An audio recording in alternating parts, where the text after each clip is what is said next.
तो अरब को हज़ारों साल से किस चीज़ पर फ़ख्र करने का जवाब था? क्या थी एक चीज़?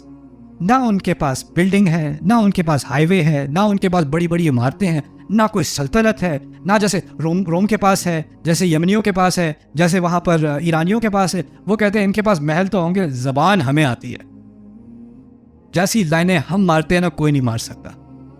और जब एक दफ़ा आपको एक चीज़ पे फ़ख्र हो जाए ना तो आप उसमें बहुत ही ज़्यादा ऑब्सेस हो जाते हो। तो इन लोगों को कल्चरली ना अपनी ज़बान के साथ बहुत ज़्यादा क्या हो गई? ऑब्सेशन, ख़ास ऑब्सेशन। और फिर होता क्या था कि तनकीद का बड़ा कल्चर था इनमें। कोई शेर कर दे, कोई शेर सुना दे, लनल जफनातुल गुर यलमअना बिद्दुहा, यू नो, व अस्याफुना यजीना।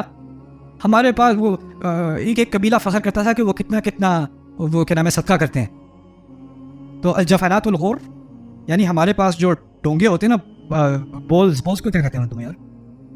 हमारे प्याले जो है ना वो भी चमकते हुए होते हैं। यलमअना बिद्दुहा, दिन के वक्त हमारे जफनात, हमारे प्याले चमकते हैं, यानी जो प्याले जिससे हम सदका करते हैं, यानी हम सदका भी करते हैं तो बड़े चमकीले प्यालों में करते हैं। यलमअना बिद्दुहा।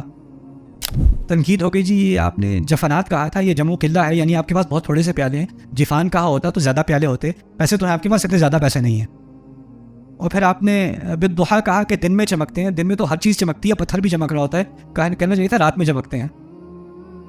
यानी कोई शायरी कर भी दे तो उसकी धज्जियाँ उड़ानी शुरू कर देते थे। और इस माहौल में फिर उनका अपना मुहावरा था, और मुहावरे की बात बहुत ज़रूरी है। हर सोसाइटी का अपना क्या होता है? मुहावरा। आप डिक्शनरी से ज़बान नहीं सीख सकते। डिक्शनरी से आपको कुछ अल्फाज तो आ जाएंगे, लेकिन असल जो ज़बान होती है ना वो किस में होती है? मुहावरे में। आप अगर अंग्रेज़ी में तर्जुमा करो, मैं फलानी जगह गया और उन लोगों ने मुझसे ऐसे बात की, मेरी तो नाक कट गई। अब उसका आप अंग्रेज़ी में तर्जुमा कर दो, मेरी नाक कट गई। वाइफ को मैसेज भेजूं, I went to this party and my nose got cut off. तर्जुमे में मुहावरा ज़ाया हो जाता है, क्योंकि मुहावरे का ताल्लुक कल्चर के साथ होता है। समझ रहे हैं बात? जैसे जैसे कल्चर बदलता है वैसे वैसे क्या बदलता है? मुहावरा बदलता है। आजकल जो मुहावरा उर्दू में इस्तेमाल हो रहा है, मैं पूरे एतमाद से कहता हूँ 20 साल पहले इस्तेमाल नहीं हो रहा था। और 20 साल पहले जो मुहावरा इस्तेमाल हो रहा था वो 40 साल पहले इस्तेमाल नहीं हो रहा था। जैसे जैसे सोसाइटी बदल रही है वैसे वैसे क्या बदल रहा है? मुहावरा बदल रहा है। सही बात है कि नहीं? अंग्रेजी का मुहावरा बदलता है कि नहीं? बड़ी जल्दी बदलता है।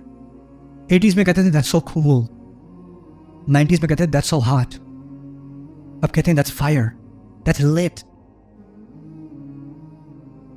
बदलता चला जा रहा है। जैसे जैसे टेक्नोलॉजी बदलती है, सोसाइटी बदलती है, मुहावरा भी क्या होता है? बदलता है।